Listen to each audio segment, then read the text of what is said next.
welcome back to my channel if you're returning.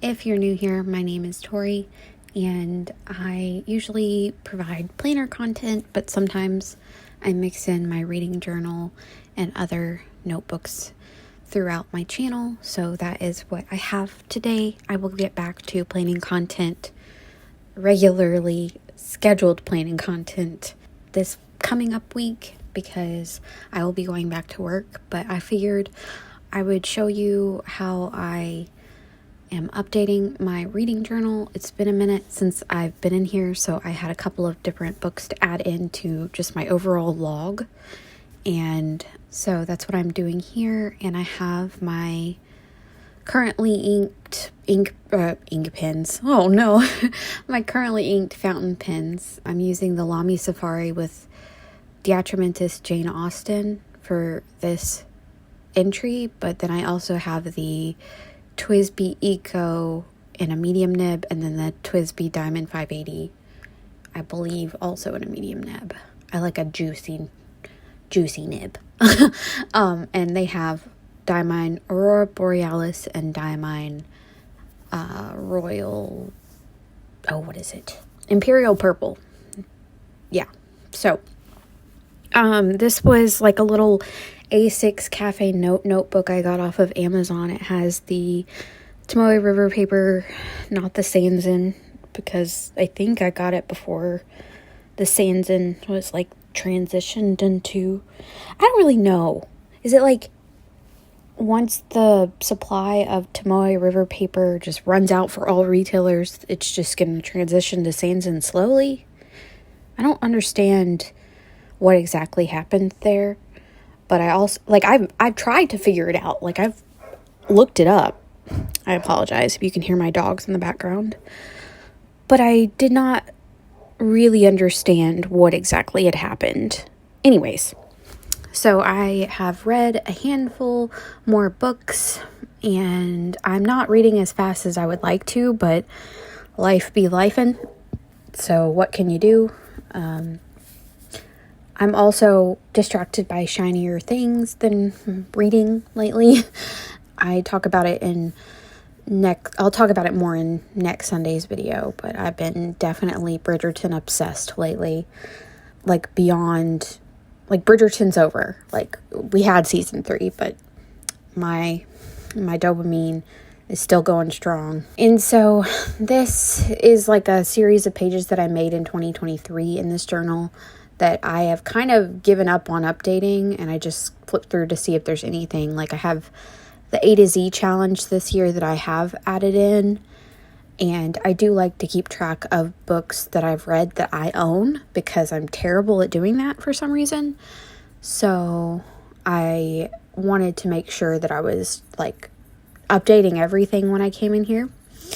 No One Can Know was a fantastic read. It was by Kate Alice Marshall, I think, and I really, really enjoyed it. I read it in one sitting, and it was a thriller that was about 3 sisters, and I am the third of 3 sisters, so anytime I hear that, I'm like, yes, let's read it.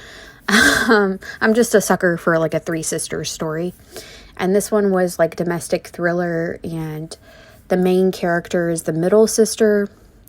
And if you know about middle siblings, you already know. They tend to have chips on their shoulders, and I thought it was interesting how the author wrote the middle sibling to be the one who received all the suspicion, because what happens in the story is their parents are murdered when they're teenagers, and she was the one child who was the most combative with her parents, and her siblings just let the suspicion fall on her, and they haven't spoken to each other since they went their separate ways in adulthood. And I just think that's wild. I don't know that I would do that to my sibling. But anyway, so she hasn't spoken to her family or anything, but essentially she loses her job and her apartment and has to figure out a solution. So naturally, she goes back to her childhood home where her parents were murdered. And things start happening back up again. Somebody dies I didn't see coming, but I'm also the kind of mystery reader who doesn't try to search for it before it happens. I let the story unfold. I'm not trying to figure it out. I do like to guess, but I'm not trying to dissect everything to figure out who done it, because I think that ruins the experience for me. I know some people are the other way around and they like to see if they can catch it before it happens. I'm happy to be surprised. And so I started updating my journal with my reading thoughts on Salt and Broom. This is a Jane Eyre retelling, and it almost felt like it was Jane Eyre. It felt like it should have been the original text. And so I think that really speaks to the author's ability to write something believable.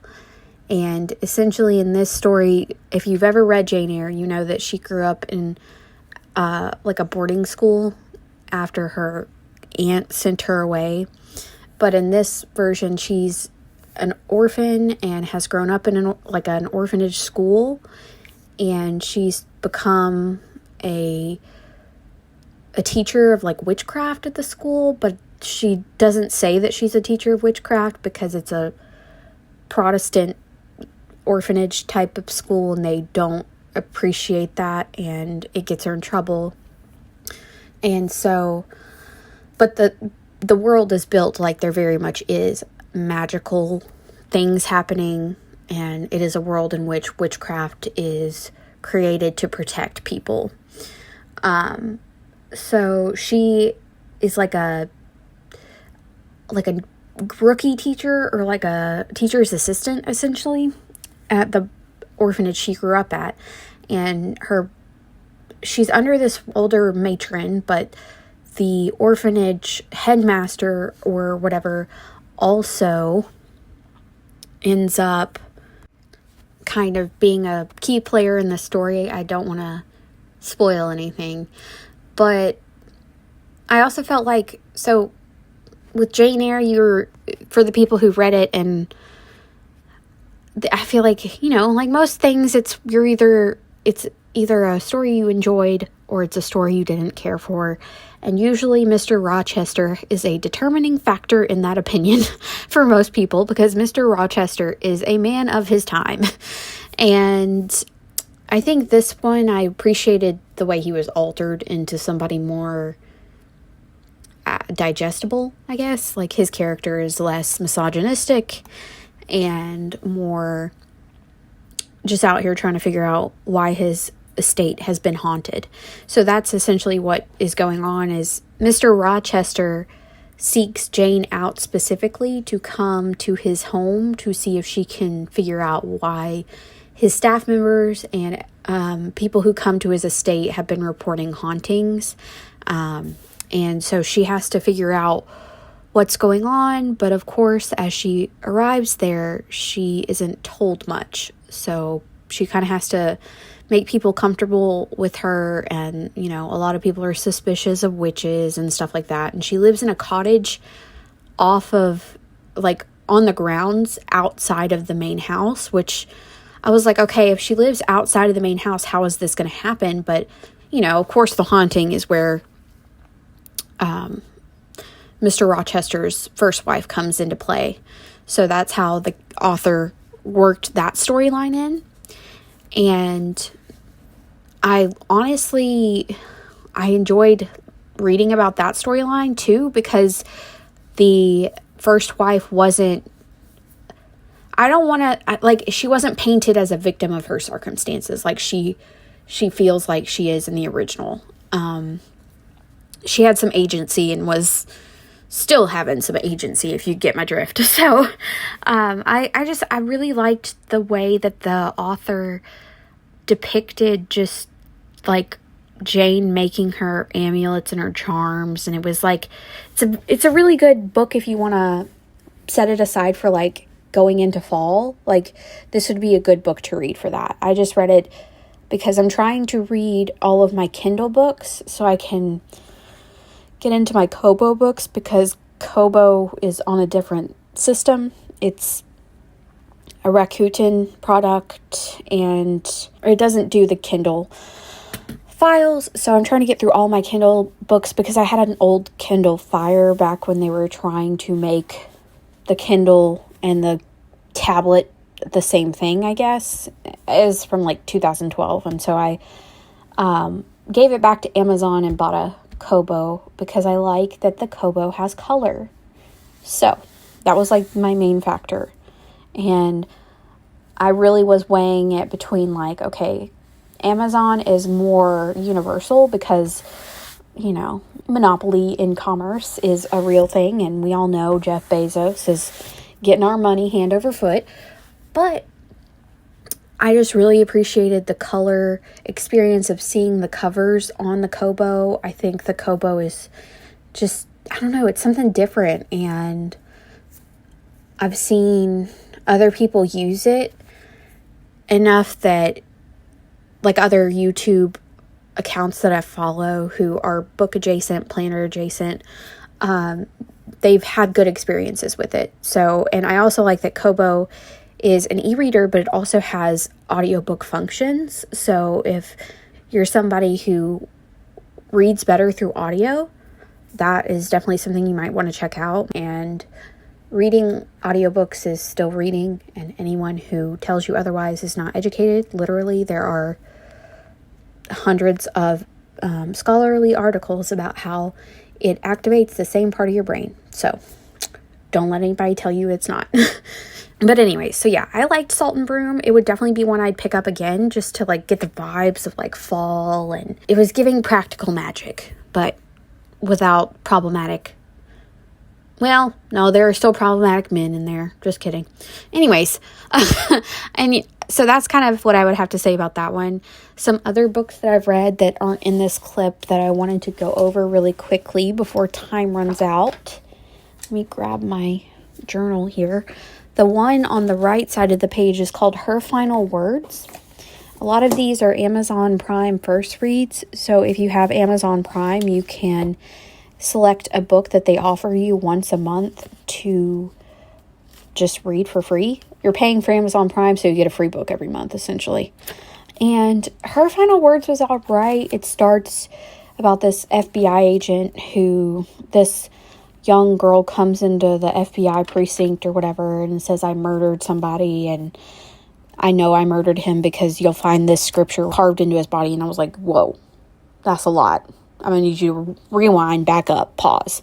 And so I'm reading that one. I don't know. It just didn't hit. I think it felt too reminiscent of like an episode of Criminal Minds for me that I'd already seen. You know, like she goes to a closed off community where their own religious beliefs really dictate how they interact with law enforcement and medical personnel. And so she has a really hard time infiltrating the community to understand what happened. And everybody is like a part of it. And it's just a whole thing. Neh, is all I got to say, you know, like, neh. Some other books that I'd read since then have been Banyan Moon, Some of 10 Stories by S.E. Hinton. Banyan Moon was by Thao. And then Remarkably Bright Creatures. Turns out the hype is worth it. If you haven't picked that one up, go read it. It's fantastic. I read What Never Happened by Rachel Howzell Hall, Opening Bell by Maureen Sherry, The Pocket Wife by Susan H. Crawford, which was fantastic for people who are let down by the girl on the train. It was doing what the girl on the train was trying to do, in my opinion. But anyways, that's just a couple of books that I've read throughout the time that I've been trying to log my reading progress. So if this is something you enjoy watching, let me know down in the comments. I know a couple of people have said they've enjoyed it, but I can definitely continue to update you all when I have the time for more reading journal content. So I hope you'll consider subscribing if you're not already subscribed to my channel, and giving this video a thumbs up, and I will see you in the next one. Bye, friends.